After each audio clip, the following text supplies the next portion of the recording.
Hey guys, welcome back to my channel. Today I've got a very special video for you. Not to say that any of my other videos aren't special, but whenever I do a new video on a topic that I've never done before, it really does hold a special place in my heart. Now many of you already know that Game of Thrones is returning for its 8th and final season, and like many of you, I share the same feelings of joy that it's returning, and sadness and anxiety that it's going to be ending forever, at least until the spin-off series starts, but let's be honest, no one's going to be watching that as much as the original.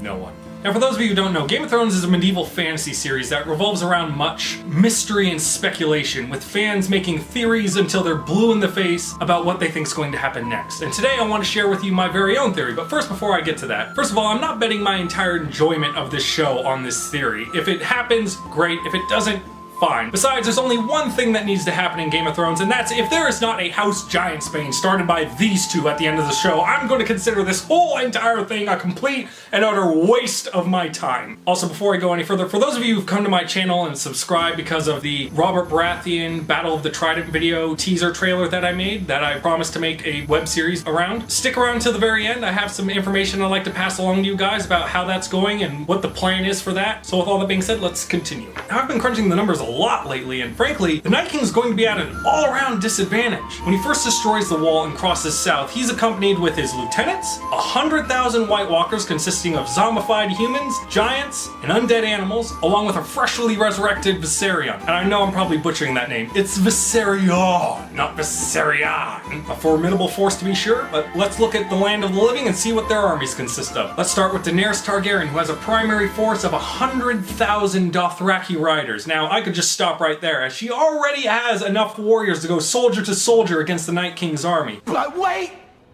There's more! Of course, she's also bringing to the table 6,000 to 8,000 unsullied spearmen, some of the best trained warriors in the land, except when it comes to weirdos in golden masks with pointy daggers.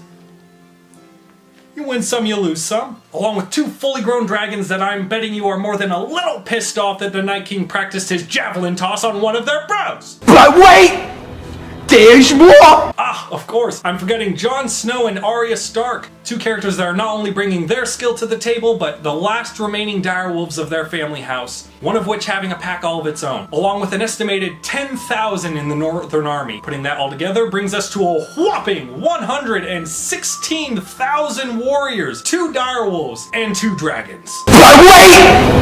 There's more! There's more? There's more! There's more? There's more! Oh my god! So much winning! Not only will the army of the living be coming at the Night King with a much larger force, but they'll also be exploiting the Night King's and the White Walkers' primary weaknesses, those being Dragonglass, Valyrian Steel, and Fire. Now, given how much damage we see what a single shard of Dragonglass can do to a White Walker, even though the wound wouldn't necessarily be fatal in most circumstances, still results in near instantaneous death for a White Walker, and also adding onto it the fact that the majority of the forces in Jon and Dany's army will consist of battle-hardened and trained warriors, it seems fairly clear that the army of the living is going to be mopping the floor with the Night King in this upcoming battle. And that is where my theory comes in. Now let me ask you this one question. What is the difference between a White Walker before it is turned and after it's stabbed by Dragonglass or Valyrian Steel? Sure, the magic that was keeping it up and moving was taken away, but who's to say it can't be put back in? What if, when Jon and Dany's armies clash with the Night King's, it's still a hard-won battle? They lose a lot of men along the way, but for every one they lose, they kill 20 more, and eventually it starts taking its toll, and they defeat the last of the Night King's forces down to the last skeletal troop, and they stand amongst the battlefield and celebrate their victory, only for the Night King to step out, raise his arms, and revive not only his entire army, but the now recently slain troops of Daenerys's and Jon's forces, and effectively turning the tide of the battlefield in his favor, and adding an all-new factor to the game that it's not simply enough to destroy his army, you have to kill the Night King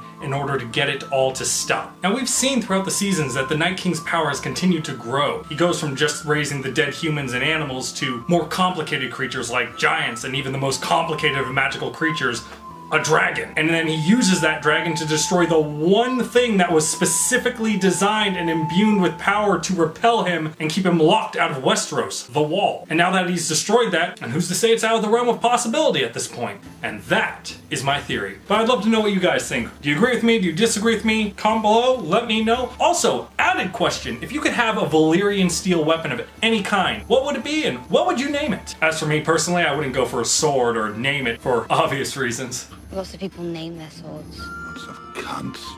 As for what kind of weapon I'd want, I'd have to go with a hammer.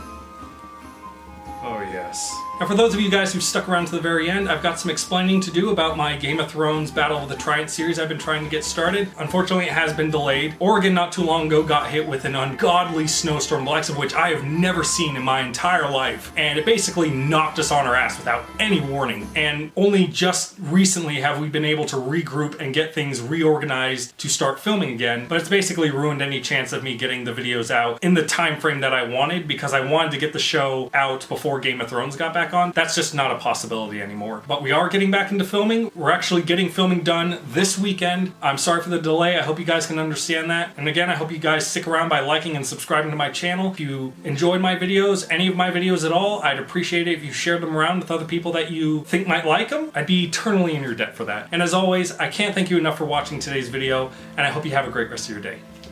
Bye.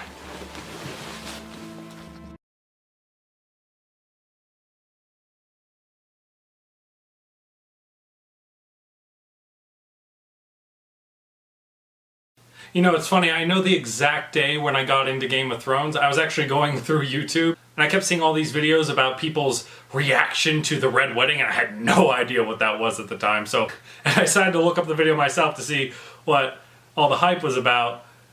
God, was that a mistake. Huh. Red Wedding reactions. What the hell are those? Oh, shit! What the hell is that? Okay, alright, okay. I have no context for this situation. For all I know, these people are dicks and they have it coming. I'm not entirely sure what justified gut stabbing that pregnant lady so many times, but hey, you know what? That could just mean that baby's the fucking devil and that lady's a major bitch. I have no idea. Let's go back and find out. It can't be that bad. I mean, if these people are dicks, I want to see them get theirs. Why? Filch, you son of a bitch! Mr. Fix Carter, your Scandinavian orgy is ready for you. No, not today. But we already Fuck out. ordered 16 gallons of lotion. Cancel it. Send them back. But Send them back! Congratulations, Jeremy Johns. You called out my whole fucking afternoon that day.